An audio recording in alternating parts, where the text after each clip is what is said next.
नाच गाना बयान पर बिफरे सीएम योगी, बोले राहुल गांधी का खानदान जिंदगी भर करता रहा नाच गाना। उत्तर प्रदेश के मुख्यमंत्री योगी आदित्यनाथ ने कहा कि मुझे यहां आते ही राम दरबार के दर्शन हो गए, लेकिन कोई रावण की वेशभूषा में नजर नहीं आया। लगता है कि आपने तय कर लिया है कि रावण, कुंभकर्ण और मेघनाथ की वेशभूषा में केवल कांग्रेस के लोगों को रहना चाहिए। राहुल गांधी के राम मंदिर प्राण प्रतिष्ठा समारोह में नाच गाने के बयान पर बिफरे सीएम योगी ने कहा कि जो लोग ऐसा कहते हैं, दरअसल उनका खानदान ही जिंदगी भर नाच गाना करता रहा। हिंदुओं का अपमान, सनातन संस्कृति को कोसना और भारत के बाहर संवैधानिक संस्थाओं को खड़ा करके कांग्रेसी अपनी योग्यता पर प्रश्न चिन्ह लगाते हैं। इस सोमवार को हांसी, नारनौल, भिवानी और पंचकूला में जन आशीर्वाद रैली में पहुंचे थे।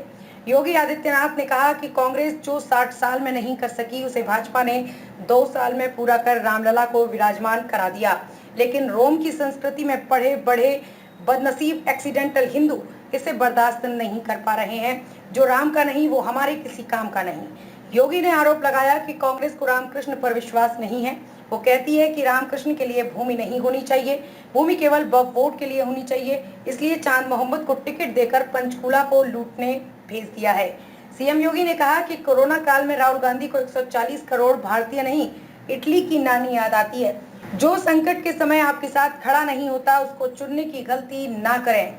आतंकवाद, उग्रवाद, नक्सलवाद, भ्रष्टाचार की जनक कांग्रेस है। उन्होंने कहा कि यूपी में बड़े बड़े माफिया जेल चले गए या जहन्नुम चले गए। यूपी में न कर्फ्यू है, न दंगा है, वहाँ सब चंगा है। कांग्रेस शासनकाल में देश का पैसा स्विस बैंकों में पहुंचा। भिवानी के गांव खरक में योगी ने कहा कि कांग्रेस के 60 से 65 साल के कार्यकाल में भ्रष्टाचार, अराजकता व बेईमानी का राज रहा। कांग्रेस शासनकाल में देश का पैसा स्विस बैंकों में पहुंचा। उन्होंने कहा कि भाजपा सरकार बनने के बाद हरियाणा प्रदेश में संकल्प पत्र को एक कलम से लागू किया जाएगा। रिश्तेदारी निभाने के लिए लगाई धारा 370।